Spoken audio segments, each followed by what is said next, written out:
우리가 믿는 하나님은 어떤 분이신가요? 우리를 사랑하시는 좋으신 분이십니다. 성경은 그분이 회전하는 그림자도 없는 빛이신 분이라고 설명합니다. 그래서 우리 하나님이 함께 하실 때 우리 인생의 어둠은 자연스럽게 물러가게 됩니다. 왜냐하면 빛이신 주님이 함께 하시기 때문이죠. 빛이신 주님이 함께 하시면 우리의 인생을 어둡게 하는 염려와 근심 또한 물러가게 됩니다. 여러분, 상황이 좋아져서가 아니라 빛이신 주님께서, 못하는 것이 없으신 전능하신 하나님께서 친히 주님의 자녀인 우리를 돌보아 주시고 함께 해 주시기 때문이죠. 그러니 우리가 할 것은 마음의 문을 열고 우리 성령 하나님의 임재를 사모하는 겁니다. 빛으로 주님 인도하여 주옵소서.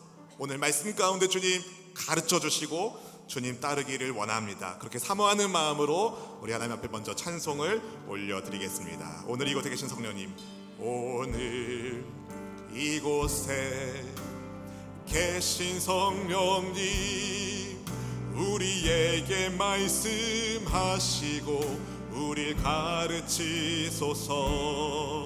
닫힌 우리 마음 열어주시고 주의 빛으로 밝혀 우릴 인도하소서. 주님보다 앞서지 않고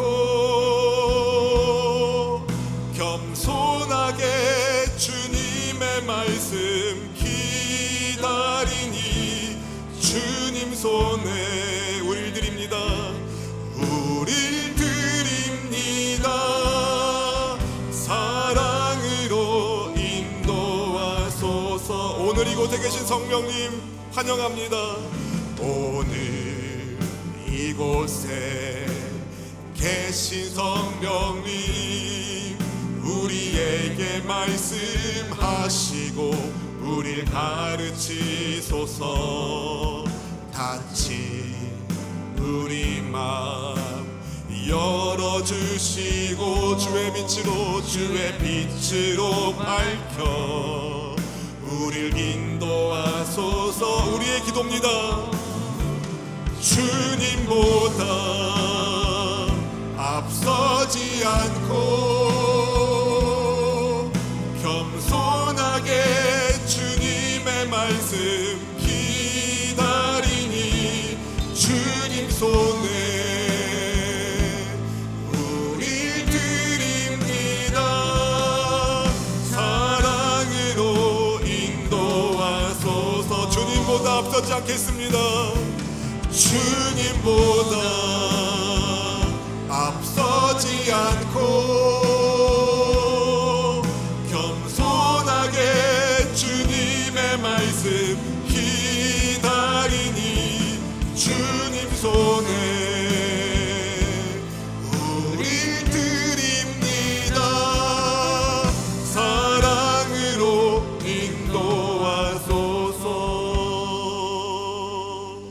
주의 이름으로 모인 이곳에 함께 하시는 주님, 주님의 사랑으로 한 주간 보살펴 주시고 믿음을 가지고 주님 앞에 나올 수 있도록 인도하신 것 감사드립니다.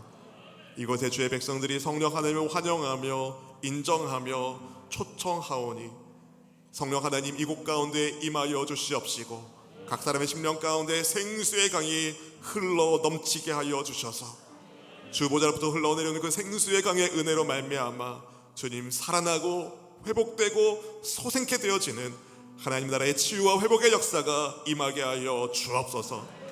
주님, 이곳에 주님이 함께 하심을 감사하며 모든 영광과 존귀와 찬송을 주님께 올려드립니다. 영광의 복음의 말씀을 듣기 위해 사모하는 자녀들에게 주님 말씀하여 주시고 들은 말씀을 깨달은 말씀대로 살아내므로 하나님이 약속하신 들어가고 나가도 복을 받는 천국의 은혜를 누리게 하여 주시옵소서. 부족한 이 종의 입술을 성령 하나님 붙잡아 주시옵시고 생명 하나님의 말씀에 온전히 증거되게 하여 주시사 저의 연약함이 아닌 말씀의 위대하심의 역사가 임하게 하여 주옵소서. 우리의 삶에 선한 역사를 쓰고 이루어 주시는 생명을 아끼지 않고 우리에게 주신 그리스도 예수 이름 받들어 간절히 축복하며 기도하옵나이다. 아멘. 아멘. 한 가난한 농부가 이른 새벽부터 밭에 나가서 열심히 일을 했습니다. 쟁기질이 끝나고 시장기가 돌 무렵이면 언제나 나무 밑에 놓아두었던 빵 한 조각을 먹었는데요. 그러던 어느 날 빵이 깜쪽같이 사라졌습니다. 맹물로 줄인 배를 채우면서 농부는 오늘 하루 굶는다고 뭐 무슨 일이 있겠어? 죽진 않잖아. 누군가 그 빵이 필요했나 보다. 그 사람이라도 잘 먹으면 좋겠어. 이렇게 했습니다. 근데 그 빵을 훔친 존재가 악마였습니다. 악마는 농부로 하여금 죄를 짓게 만들려고 빵을 훔친 것이죠. 그런데 악마의 계략과 달리 농부는 빵 도둑을 악담하면서 그런 게 아니라 오히려 축복을 했죠. 그로 인해 악마는 대장 악마한테 악마다운 지혜가 부족하다고 혼이 났습니다. 그렇게 혼난 악마가 다른 술책을 꾸미는데요. 농부의 빵을 훔치는 대신에 빵을 더 늘려주기로 한 겁니다. 악마가 하인으로 변장을 하고 농부에게 접근합니다. 변장한 악마의 도움으로 농부는 그 해에 많은 수확을 거두게 되었습니다. 곡식이 남아도니까 하인으로 변장한 악마가 농부를 이렇게 유혹했습니다. 남아도는 곡식으로 술을 만들자. 그렇게 허기를 달래주던 일용할 양식이 쾌락을 위한 도구로 바뀌게 됩니다. 술이 생긴 농부는 친구들을 불러서 놀고 먹고 마셨습니다. 술자리를 마칠 즈음에는 너나 할 것 없이 모두가 동물이 되었습니다. 그렇게 농부는 타락했습니다.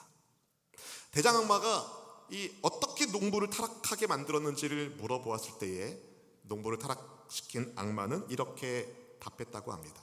제가 한 일은 농부에게 필요한 양보다 더 많은 수확을 준 것밖에 없습니다. 그런데 남아도는 곡식이 생기니까 농부는 하나님께서 주신 선물을 감사하며 받은 것이 아니라 자기의 쾌락을 위해 쓰기 시작했습니다. 그때부터 인간의 마음에 묶여 있었던 여우와 늑대와 돼지의 피가 다 뛰쳐나왔던 것이죠. 톨스토이 단편집 악마와 빵 한 조각이라는 제목의 러시아 민담 이야기입니다. 이 이야기가 주는 교훈이 있죠. 때로는 넘치는 것이 우리를 더 시험에 들게 만들 수 있다. 넘치는 것이 우리를 시험 들게 만들기도 하고 타락하게 만들 수도 있습니다.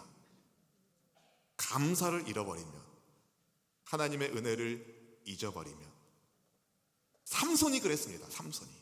삼손은 넘치는 힘을 잘 다스리지 못하고 자기 마음대로 힘을 쓰다가 결국 힘을 잃어버렸던 사람입니다. 그렇지만 하나님은 그런 삼손을 통해서도 이스라엘을 구원하는 일을 이루어 주시죠. 사람의 부족함에도 불구하고 하나님의 선한 뜻을 이루시는 하나님이 저와 여러분을 돌보아 주시는 우리 목자 하나님, 선한 목자 하나님, 우리 아버지 하나님이심을 여러분 감사할 수 있기를 축복합니다. 그런데 이왕 하나님의 은혜로 성도가 되었다면, 주님을 따르는 성도가 되었다면 은혜로 시작한 우리의 신앙 여정이 은혜로 마칠 때까지 항상 은혜 안에 있는 우리 모두가 되기를 주님의 이름으로 축원드립니다. 그럼 우리가 어떻게 해야 되냐? 그러려면 어떻게 되냐? 오늘 말씀을 통해서 함께 살펴보려고 합니다. 오늘 본문 말씀은요, 하나님의 은혜로 사사 삼손의 인생이 시작되었다는 것을 우리에게 보여주는데요. 그런데 하나님께서 이스라엘의 사사를 세우실 때에 보통 하나님께서 누구를 사사로 세우셨다, 이렇게 세우셨다 소개하거든요. 그런데 삼손은 좀 다릅니다. 삼손은 그가 어떻게 태어나게 되었는지 그의 출생 예고부터 말씀하기 때문이죠.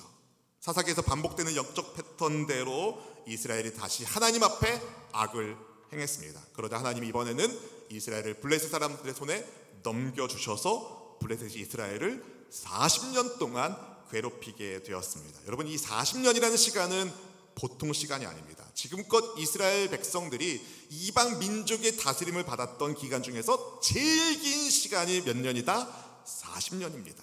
제일 긴 시간을 핍박받는 거예요. 근데 뭔가 이상한 거죠? 이스라엘이 하나님께 부르짖었다는 말씀이 없습니다. 뭘 말해주는 거겠습니까?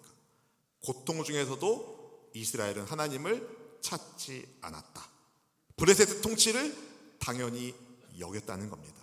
불순종과 우상숭배, 하나님의 심판, 회개의 부르짖음, 사사를 통한 하나님의 구원, 이게 계속 반복되면서 이스라엘은 이전보다 더 타락하고 영적으로 더 어두워지고 영적 감각은 더 무디어져 갔다는 겁니다. 이런 이스라엘을 깨우기 위해 하나님이 마노아의 가정을 택하시는데요. 예루살렘 서쪽에서 약 23km쯤 떨어진 소라 지역에 사는 마노아의 가정에, 그런데 사람의 힘으로는 풀 수 없는 아주 어려운 문제가 하나 있었습니다. 그것은 바로 불임의 문제였어요. 아이를 낳지 못하는 문제였어요. 마노아라는 사람의 이름에 뜻이 있습니다. 여러분 이름에도 뜻이 있으시죠? 없어요. 여러분 이름 지으실 때 부모님들이 소망을 담아서 이름을 지어주시잖아요. 여러분 이름에도 뜻이 있는 것처럼 마노아의 이름에도 뜻이 있는데, 이 마노아란 이름은 어떤 뜻이 있냐면 쉴 곳, 휴식처, 평안한 곳이라는 뜻을 가지고 있습니다. 그런데 정작 마노아의 가정에는 평안이 없었어요. 나라적으로는 블레셋의 지배를 받고 있었고, 가정적으로는 미래의 소망이 없었기 때문입니다. 그렇게 안팎으로 절망할 수 없는 이런 가정을 그런데 하나님이 찾아오셨다는 거예요. 야훼 하나님의 사자가 마노아에게 아내에게 나타나서 이렇게 말씀을 했습니다. 본문 3절 말씀을 우리 같이 함께 읽어볼까요?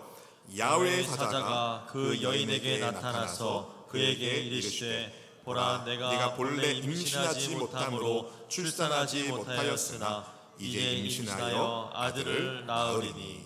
아멘. 여러분, 어느 날 갑자기 일어난 일입니다. 아이를 낳지 못하는 불임의 여인에게 나타난 하나님의 사자가 그녀에게 임신하여 아들을 낳을 것이라고 알려줍니다. 아무런 기대와 소망이 없는 마노아의 가정에 하나님께서 출산의 복을 주겠다고 말씀하신 것이죠. 하나님의 사자는 마노아의 아내에게 포도주와 독주를 마시지 말고 어떤 부정한 것도 먹지 말라고 명합니다. 그렇게 말한 이유가 있죠. 왜냐하면 그녀가 낳을 아들은 하나님께 바쳐진 나실인이기 때문입니다. 오늘 본문 5절 말씀을 같이 함께 읽어보실까요? 보라, 네가 임신하여 아들을 낳으리니 그의 머리 위에 삭도를 대지 말라. 이 아이는 태에서 나옴으로부터 하나님께 바쳐진 나실인이 됩니다. 그가 블레셋 사람의 손에서 이스라엘을 구원하기 시작하리라 하시니. 아멘. 하나님의 사자는 마노아의 아내가 낳을 아들의 머리 위에 삭도를 대지 말라고 말합니다. 다시 말해서 이발을 하지 말라고, 머리카락을 자르지 말라고 말합니다. 왜요? 그녀가 낳을 아들은 어떤 아들이다? 하나님께 바쳐진 나실인이다. 언제부터? 태에서 나올 때부터 하나님께 바쳐진 나실인이라고 말합니다. 여러분, 나실인이라고 번역한 히브리 단어 낫지르는요, 구별되다, 바쳐지다 라는 뜻을 가지고 있는 단어입니다. 민수기 6장에, 구약성경 민수기 6장에 나실인 규례 규정이 나오는데요, 나실인은 남자나 여자나 성별과 상관없이 나실인의 서원을 할 수 있었습니다. 예를 들어서 내년도 2025년도 1월 1일부터 12월 30일까지 하나님, 제가 나실인으로 하나님께 바쳐진 사람으로 제가 살겠습니다, 이렇게 서원할 수 있었습니다. 그렇게 하나님 앞에 일정 기간 나실인 살겠다고 서원을 한 사람은 서원한 그 기간 동안에 2025년 1월부터 12월 31일까지 포도주와 독주를 마시지 않고 포도로 만든 어떤 음식도 먹지 않았습니다. 포도봉봉 이런 거 못 먹어요. 나실인 서원하면 머리에 삭도를 대지 않았어요. 이발하지 않습니다. 그리고 부정한 시체와 접촉하지도 않았어요. 그렇게 나실을 서원한 기간을 다 채우게 되면, 제가 하나님 2025년도 한 해 동안 나실은 서원하겠습니다 해가지고 1월 1일부터 12월 31일까지 나실인의 기간을 다 채우면 2026년도부터는 나실인의 서원이 그대로 해제되는 것? 그렇지도 않았어요. 그냥 저절로 종료되지 않습니다. 서원한 기간을 다 채우면 번제와 속죄제와 화목제와 소제와 전제를 다 드리고 머리털을 밀고 나실의 서원을 종료했다는 거죠. 그런데 삼손은 좀 달라요. 삼손은 그가 태어날 때부터 하나님께서 나실인으로 택하셨다는 거예요. 그래서 삼손은 블레셋에 잡혀가기 전까지 머리카락에 삭도를 댔을까요? 안 댔을까요? 안 됐습니다. 그런 삼손이 나중에 블레셋 군사에게 잡혀가죠. 머리카락이 잘렸기 때문에 잡혀가는 건가요? 삼손이 잡혀간 것은 그가 가지고 있는 힘의 원천이 우리 하나님께 있는데, 삼손이 육신의 정욕, 안목의 정욕, 이생의 자랑의 마음을 빼앗겨 주께서 그에게 주신 나실인의 사명을 잃어버렸기 때문이었습니다. 오늘 본문 말씀 이후 사사기 13장 말씀을 보면은 아들을 낳을 것이라는 하나님의 사자의 말에 마노아의 아내가 놀라가지고 남편한테 달려갑니다. 그리고 자기가 들은 이야기를 남편한테 다 전했어요. 하나님의 사람이 자기를 찾아왔는데 그의 모습이 하나님의 사자와 같아서 그가 어디서 왔는지 물어보지도 못했고 그의 이름을 듣지도 못했다고. 그러면서 그 사람이 나한테 말하기를 내가 임신하여 아들을 낳을 테니까 앞으로 포도주와 독주를 마시지 말고 부정한 것을 먹지도 마시지도 말라고 했다면서 앞으로 태어날 아기는 모태에서부터 죽는 날까지 하나님께 바쳐진 나실인으로 살아야 된다는 말을 전합니다. 아내의 말을 들은 마노아는요 약간 긴가민가 했어요. 반신반의했어요. 그래서 하나님께 기도를 했습니다. 하나님의 사람을 다시 보내주셔가지고 태어날 아이를 어떻게 키워오면 좋은지 좀 알려주십시오라고 기도해요.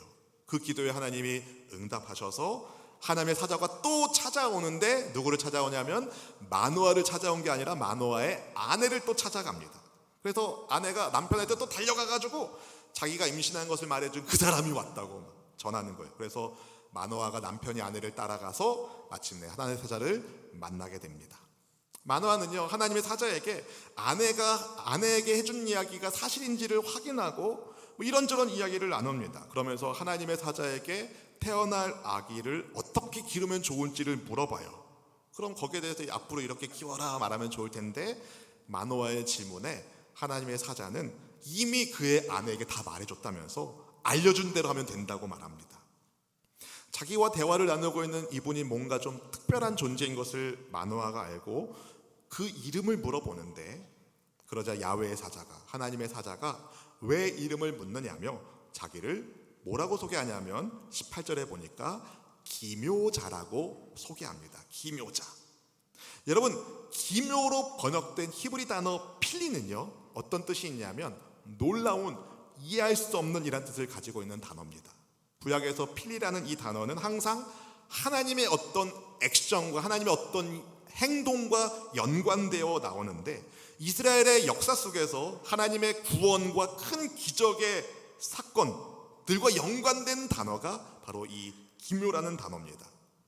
그러니까 하나님의 사자는요 보다 더 근원적으로는 그 사자를 보내신 하나님은요 인간의 이해를 뛰어넘는 놀라운 방식으로 구원의 역사를 이루시는 하나님이시라는 것을 알려주신 것이죠. 그래서 마노아가 하나님께 제물을 드려요. 염소 새끼와 소제물을 바칩니다. 그러니까 불꽃이 제단에부터 그냥 하늘로 확 일어나는데 그 순간에 하나님의 사자가 그 불꽃에 휩싸여서 하늘로 슉 올라갔어요. 이것을 본 마노아와 그의 아내가 놀래가지고 얼굴을 땅에 대고 엎드립니다. 마노아는요 겁이 났어요. 아 내가 하나님의 사자를 봤다. 우리가 하나님 봤으니까 이제 죽게 생겼다. 막 두려워합니다. 그런 남편에게 아내가 진정시키면서 하나님께도 우리를 죽이려고 했으면 우리의 번제와 소제도 안 받으셨을 거고 이 모든 일들도 알려주지 않을 것이라고 보여주시지 않으셨을 거라며 말하면서 남편을 진정시키죠. 이런 일이 있은 다음에 과연 하나님의 사자가 말한 그대로 마노아의 아내가 아기를 낳는데 그 아기의 이름이 뭘까요? 삼손입니다. 삼손. 여러분 삼손 하면 뭐가 생각나세요? 힘. 저는 그의 긴 머리카락이 생각나는데 왜 그런지 모르겠습니다. 여러분 가방 중에도 아주 튼튼한 가방의 브랜드 이름이 그 삼손에서 나온 가방이 있잖아요. 삼손이 있거든요. 이 삼손이 이제 힘 좋다, 튼튼하다 이런 의미 때문에 그렇게 쓴 건데 삼손의 출생을 보면 그의 탄생은 그 자체가 하나님의 은혜가 아니면 설명되지 않습니다. 생각해 보세요. 야훼의 사자가 불임의 여성을 찾아가서 아들을 낳을 거라고 알려주고 태어난 아들이 삼손입니다. 당대에 영적으로라도 심각한 타락에 빠져있는 이스라엘 가운데 부족한 부분이 있지만 그래도 하나님께 기도하는 믿음의 가정에서 태어난 사람이 삼손입니다. 무엇보다 하나님께서 그에게 남다른 복을 주셨어요. 사사기 13장 24절 말씀을 같이 읽어볼까요? 그 여인이 아들을 낳음에 그의 이름을 삼손이라 하니라. 그 아이가 자라매 야훼께서 그에게 복을 주시더니. 아멘. 하나님께서 복을 주신 사람 삼손, 하나님의 은혜로 태어난 사람 삼손, 하나님께서 태어날 때부터 택하셔서 하나님께 바쳐진 사람 삼손. 이렇게 남다른 출생의 은혜와 복을 받은 삼손이 그런데 나중에 어떻게 되었죠? 여러분이 삼손과 들리라는 영화를 통해서도 아는 것처럼 자기 힘에 취해 살다가 들리라는 이방 여인에게 속고 힘을 빼앗기지 않습니까? 힘을 잃어버리지 않습니까? 이스라엘을 블레셋 사람의 손에서 구원해야 되는 사사가 도리어 블레셋 사람들에게 붙잡혀서 비참한 신세가 되는데, 얼마나 비참했는지 사사기 16장 21절 말씀은 이렇게 말해요. 블레셋 사람들이 그를 붙잡아 그의 눈을 빼고 끌고 가사로 내려가 놋줄로 매고 그에게 옥에서 맷돌을 돌리게 하였더라. 소나 당나귀가 돌리는 맷돌을 삼손으로 돌리게 하는 거예요. 놋줄로 묶어가지고 두 눈이 뽑힌 삼손에게. 여러분, 하나님의 은혜로 시작한 삼손의 인생이 왜 이렇게 되었을까요? 자기 힘을 주체하지 못했다든지, 여자를 너무 좋아했다든지 등의 이야기를 말할 수 있겠죠. 그러나 그런 것들은 표면적인, 겉으로 드러나는 이유입니다. 근본적으로 삼손이 블레셋 사람들한테 붙잡혀서 비참하게 눈이 뽑히고 옥에서 맷돌을 돌리는 신세가 된 것은 삼손이 자기가 하나님께 바쳐진 나실인이라는 자기 정체성을 잃어버렸기 때문이었습니다. 삼손은 하나님께 바쳐진 나실인입니다. 그런데 한 번은 길을 가다가 사자가 있는 거예요. 그래서 삼손이 사자를 때려잡았어요. 근데 지나가는데 그 사자의 시체에 벌집이 있고 꿀이 있는 거예요. 그래서 삼손이 그것을 먹고 부모님께도 갖다 드립니다. 효도한 게 아니에요. 여러분, 사자의 시체에서 떠온 꿀인지 부모님에게 알리지 않습니다. 알리지 않은 이유가 있어요. 왜냐하면 나실인인 삼손은 사자의 시체를 가까이 하면 안 되는데 그 규정을 자기 욕망의 맛을 보기 위해서 어기고 먹은 겁니다. 가까이 하면 안 되는 것을 알면서도 삼손이 가까이 한 건 사자의 시체만이 아닙니다. 삼손은 블레셋 여자들과도 어울려 다녔어요. 자기 민족 이스라엘을 블레셋 사람에서 건져내야 하는 사명자가, 그죠? 오늘 본문이 말하고 있잖아요. 하나님께서 블레셋 사람들의 손에서 이스라엘을 구원할 사람으로 삼손을 택하셨는데, 이 사명자가 그런데 오히려 적과의 동침을 즐겼습니다. 이처럼 삼손은 하나님께서 은혜 가운데 자기에게 주신 사명을 잃어버리고 육신의 정욕대로, 안목의 정욕대로, 이생의 자랑대로 살다가 결국 블레셋의 놀잇감 신세가 됐다는 말입니다. 그런데 그런 삼손을 하나님이 어떻게 하시죠? 다시 기회를 주셔요. 다곤 우상에게 제사를 드리는 블레셋 사람들이 삼손을 조롱하기 위해서 잔치자리에 불러냈습니다. 그때 3천여 명의 블레셋의 리더들이, 백성들이, 방백들이, 지도자들이 모여가지고 삼손이 재주를 부리는 것을 보면서 삼손을 막 조롱합니다. 삼손을 조롱하면서 또 뭘 또 조롱했겠어요? 삼손의 하나님을 또 조롱했겠죠? 그놈들이. 그때 삼손이 건물을 지탱하고 있는 두 기둥을 붙잡고 하나님께 부르짖어 기도합니다. 하나님, 저를 기억해 주십시오. 이번 한 번만 저를 강하게 하셔서 제 두 눈을 뺀 이 블레셋 사람들에게 단번에 원수를 갚게 해 주옵소서. 그 기도를 하나님이 들어주셨어요.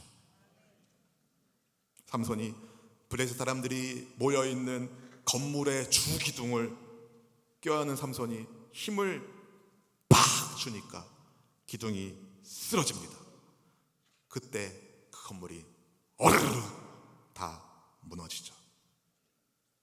그렇게 블레셋 사람들을 벌하게 하십니다.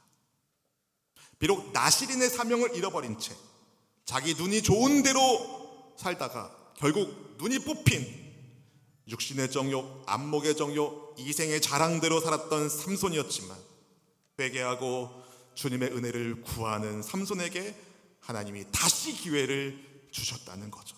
그리고 생명을 내놓은 삼손의 헌신을 통하여 하나님께서 이스라엘을 블레셋 사람의 손에서 구원해 주셨습니다. 왜냐하면 그때 블레셋의 지도자들이 다 세상을 떠났거든요. 이런 삼손을 히브리서 11장 32절은 믿음의 사람 가운데 한 사람으로 말합니다.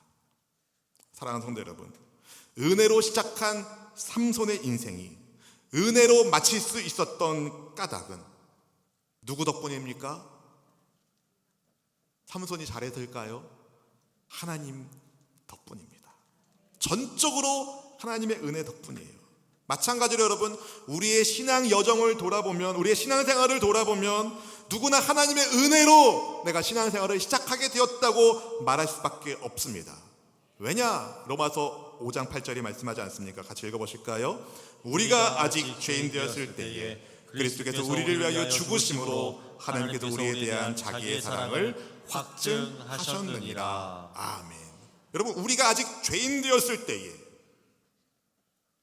우리 인생에 소망이 없을 때, 영적으로 극심한 타락과 불임으로 인하여 아무런 미래가 없을 때, 하나님이 기묘자 하나님께서 마노아의 가정을 찾아오신 것처럼 우리가 죄인 되었을 때에, 미래에 아무런 소망이 없었을 때에 하나님이 우리를 찾아오셔서 우리 예수님께서 우리를 위하여 죽으심으로 우리가 죄사함의 은혜를 입게 되었습니다.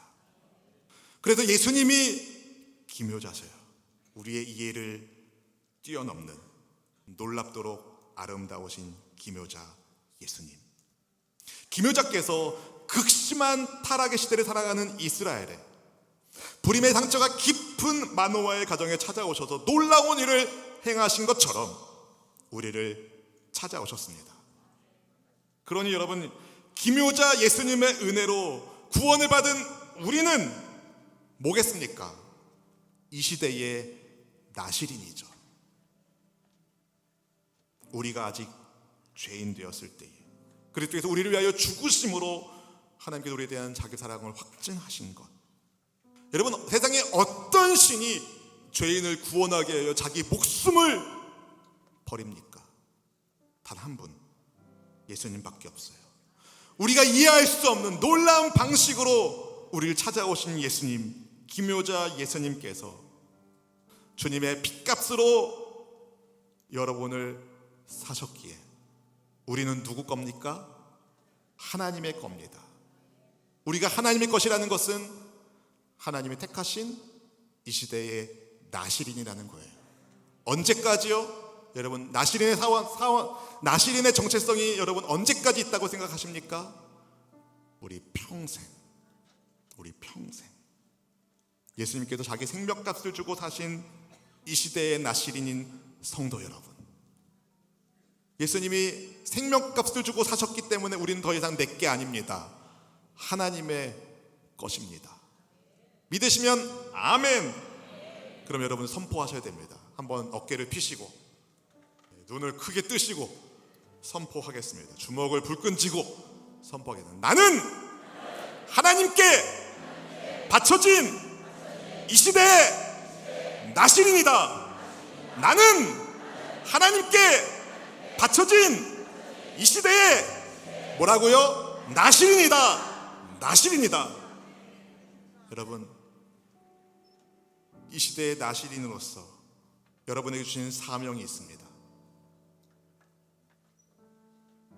여러분의 가정 속에서 하나님의 질서를 세우고, 여러분의 직장과 일터에서 하나님의 질서를 세우는 사명, 하나님의 창조 질서를 무너뜨리는 이 극심한 타락의 시대를 살고 있는 이 시대를 밝히는 사명, 누구에게 있나요? 나에게 있는 겁니다. 우리에게 있는 겁니다. 하나님의 질서를 지키고 순종하는 거룩한 백성으로 사시기를 바랍니다. 오늘 한국교회가 함께 모여 기도하는 이유, 왜 그렇게 하시는지 아십니까? 이 시대의 나실인의 사명을 교회가 감당하려고 하는 거예요. 근데 사실 하나님 앞에 먼저 회개해야 될 일이 많습니다. 우리가 가정의 나실인으로 하나님께 바쳐진 부모답지 못했던 죄를 회개해야 됩니다. 하나님이 세우신 창조의 질서를 따라 남편은 아내를 생명을 다해 사랑하고 아내는 남편을 그리스도처럼 존경해야 하는데 그러지 못한 것, 가정의 깨어짐으로 인하여 자녀들에게 잘못된 이성관을 심어준 것, 아빠가 미워서 여잔데 남자가 싫고 여자가 좋고, 엄마가 미워서 남자인데 여자가 싫고 남자를 좋아하는 이 시대의 흐름을 누가 만든 겁니까? 하나님의 정체성을 잃어버린 우리가, 하나님의 나실이라는 정체성을 잃어버린 우리가 그렇게 만든 것 아니겠습니까? 다시 새로워져야 됩니다. 여러분, 한 분 한 분이 기묘자이신 예수님의 은혜로 생명을 받은 하나님의 자녀라면 그 정체성을 가지고 가정을 새롭게, 직장과 일터를 새롭게, 교회를 새롭게, 나라와 민족을 새롭게 한 사명이 우리 모두에게 있습니다. 저는 그렇게 기도합니다. 하나님이 세우신 창조의 질서에 순종하는 수원수목의 성도들을 통하여 하나님 이 시대의 물결이 주님이 기뻐하는 은혜의 물결로 바뀌어지게 하옵소서. 그렇게 거룩한 하나님의 백성으로 여러분 사람을 살리고 살리는 생육하여 번성하는 축복의 통로가 될 수 있기를 원합니다. 그걸 기대하는 분들은 아멘. 여러분, 이 시대는요 점점 더 은혜가 사라지고 있어요. 은혜로 시작한 하나님의 백성들이 은혜로 계속 살아야 되는데 그러지 못한 것을 회개하고 우리가 함께 결단하면 좋겠습니다. 주님, 이 시대의 나실인으로, 하나님께 바쳐진 나실인으로 우리의 삶을 통하여 하나님 우리 가정이 살고 나라와 민족이 사는 생명의 살림의 은혜의 역사가 쓰여지게 해 주옵소서. 그렇게 오직 예수님의 은혜로 살아가는 우리 모두가 될 수 있기를, 이 시대에 하나님의 나실인으로 사는 우리 수원숙의 모든 성도님 되기를 주님의 이름으로 축원드립니다. 축원드립니다. 우리 옆에 있는 분을 축복하겠습니다. 당신이 이 시대의 나실인입니다. 우리가 이 시대의 나실인입니다. 함께 찬양할까요? 은혜 아니면 살 수 없네. 은혜 아니면 살아갈 수가 없네. 호흡마저도 다 주의 것이니 세상 평안과 위로 내게 없어도 예수, 오직 예수뿐이네. 그 신계획 다 볼 수 없지만 그 신계획 다 볼 수도 없고 작은 고난에 지쳐도 주께 묶인 나의 모든 삶 버티고 견디게 하시네. 은혜 아니면 살아갈 수가 없습니다. 주님, 은혜 아니면 살아갈 수가 없네. 나의 모든 것 다 주께 맡기니 참된 평안과 위로 내게 주신 주 예수,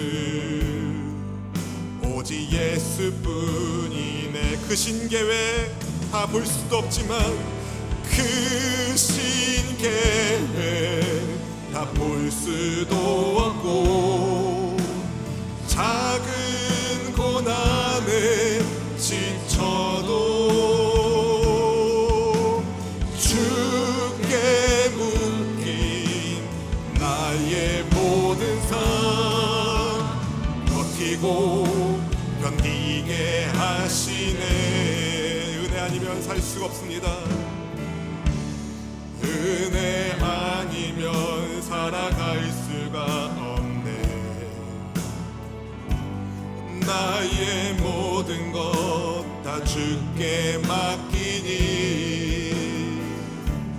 참된 평안과 위로 내게 주신 주 예수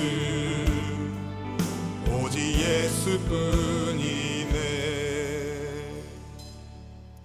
하나님께 나시린의 서원을 한 사람은 그들이 먹는 것도 조심하고 마시는 것도 조심하고 부정한 것을 멀리하며 하나님의 거룩한 백성으로 살아야 했습니다. 하나님이 기묘자 예수님께서 우리를 찾아오셔서 생명을 살려주신 이 시대의 나시린인 성도 여러분, 우리는 먹는 것도 마시는 것도 사는 모든 삶이 하나님의 영광을 드러내어야 합니다. 그게 우리에게 주신 나시린의 사명이죠. 여러분, 무엇을 먹고 마시고 계신가요? 어떤 일을 열심히 하고 계신가요? 하나님이 주시는 사명을 따라 하나님의 영광을 돌리는 삶의 예배자가 될 수 있기를 원합니다. 하나님, 우리가 이 시대의 나시린입니다 라고 아는 것에 그치지 마시고 나시린의 서원을 갚으십시오. 먹는 것, 마시는 것, 삶의 모든 여정이 은혜로 채워지기를 원합니다. 가정을 지키고, 아멘, 교회를 지키고 우리 대한민국을 지키는 이 시대의 나시린으로 하나님이 주신 사명 중에 하나는 기도입니다. 이 시간 함께 같이 기도하기 원합니다. 주님, 주님이 세우신 창조의 질서를 따라 우리 가정과 교회와 나라가 서게 해 주옵소서. 우리가 생각하는 것, 말하는 것, 먹는 것 모든 삶이 은혜로 시작되었는데 주님, 은혜로 마칠 때까지 하나님의 은혜 안에 있기를 원합니다. 주님, 보호하여 주옵소서. 우리 합심하여 주의 세 번째 간절한 마음으로 기도하겠습니다.